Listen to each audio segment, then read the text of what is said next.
Our market guest tonight says 2014 could be another happy new year for U.S. stocks. He's Richard Steinberg, president of Steinberg Global Asset Management. Happy New Year, Rich. Nice to have you with us. You too, guys. So you heard Bob Pisani's prediction, more bond buying by the Fed, not tapering. Let's just say he's right about that. What would that mean for investors, for the stock market, and for your prediction for stocks? I don't see it happening, but we can go down that road for a second.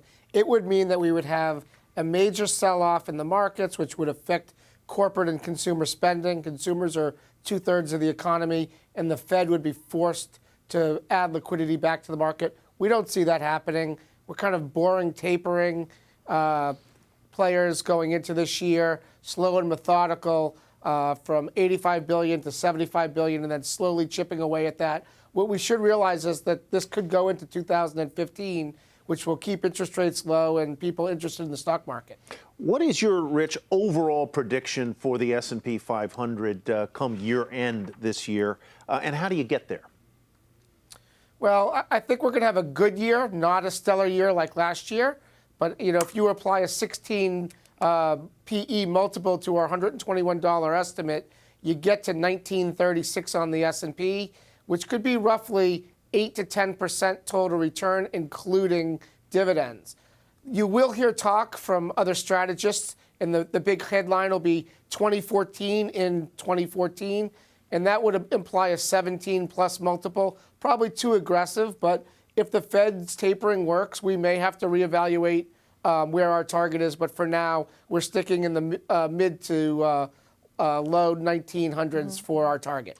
And you're telling investors to put their money in non-U.S. stocks. Is that because you think that European stocks or Chinese stocks or, I guess, emerging markets are going to do better than the U.S. market?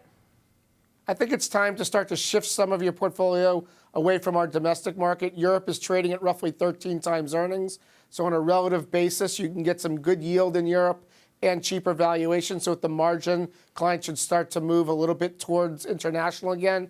Emerging markets are a little tricky. They're very sensitive to higher interest rates, and they look cheap at 10 times earnings, but it may be a value trap. Mexico does look pretty decent. Russia could be turning, but there's a lot of hair on those markets, and you have to be careful. Your view of the S&P, which are big blue chip, large cap stocks, is sort of 7 to 9% total return. Maybe you can goose it up to 8 to 10.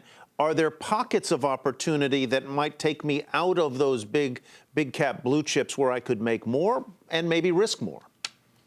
Yeah, I think when you're looking at next year, we're not going to have a staircase market. I think there's going to be fits and starts, economic weakness and strength that's going to, with a choppy news flow. So I think what you do is you have to keep some powder dry. Don't worry about some extra cash on the sidelines, and be opportunistic.